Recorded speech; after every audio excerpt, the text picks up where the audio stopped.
All right, the countdown continues. We're almost at Passover.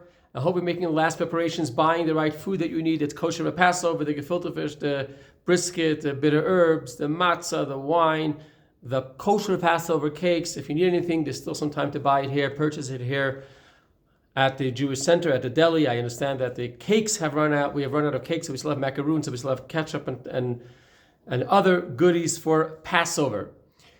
The Seder begins Saturday night, April 12th, after 8:15 at night, and the second night is Sunday night, also begins after 8:15. The most important thing is to remember that we have to eat the matzah after nightfall, after 8:15. Then the Seder could go as long as you want.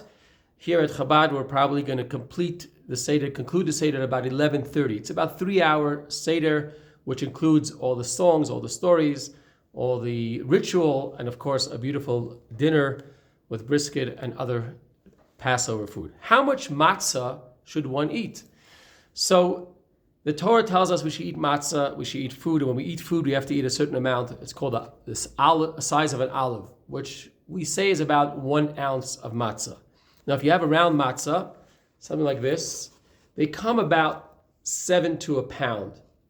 So if 7 to a pound, about almost a half a matzah is what we should be eating, and we should eat it all together at one time. Of course, we could eat much more. There are 3 times that we eat matzah in the Seder. We eat it with the first blessing, then we eat it with a sandwich, then we eat it with the afikoman. But most importantly, whatever you do, whether or not we have a full Seder, whether or not we have the full meal at Passover night, the first night, especially April 12th, make sure you eat at least about a half a matzah of this for at one time after nightfall. And we should remember that Passover is not only about the past. When the Jews were leaving Egypt, they were told that they should have a Seder. And what's most fascinating, people may not know, that the first Seder began before the Exodus. They were told to eat matzah, have bitter herbs, and have a Pesach offering, a Paschal offering, which they put the blood on the doorpost, as we know. That all took place before they were freed even. And they sat by the Seder, and then at midnight, there was a plague of the firstborn, and at midnight they became free. Afterwards, we celebrate the same celebration as well. It was a very important message that as Jews, we don't only celebrate our good fortune that happened before, but also we prepare for good things, for miracles, with the experience of as if we were already free. So they sat at the Seder to celebrate the freedom even before they were free in order to become free. A very important message for us also. We find ourselves still in exile. We're having trials and tribulations, and we are praying and doing rituals to be able to experience the freedom, to be able to experience the coming of Mashiach, the redemption from exile.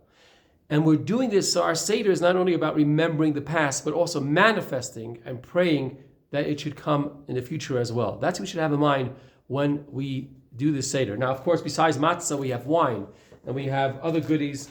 As mentioned, the Seder is supposed to have a lot of good experiences, telling and sharing the story. I want to point out there's a beautiful, beautiful Haggadah of Pesach from Chabad.org, a new one, last couple of years, beautifully illustrated and explained with anecdotes. I would recommend and suggest that you get yourself a nice Haggadah for Passover in case you don't have one, or in case you want to enhance your Seder.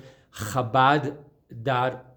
And make sure, if you haven't signed up to join us for Seder, SantaFeJCC.com. May we all have an beautiful, beautiful, amazing freedom experience.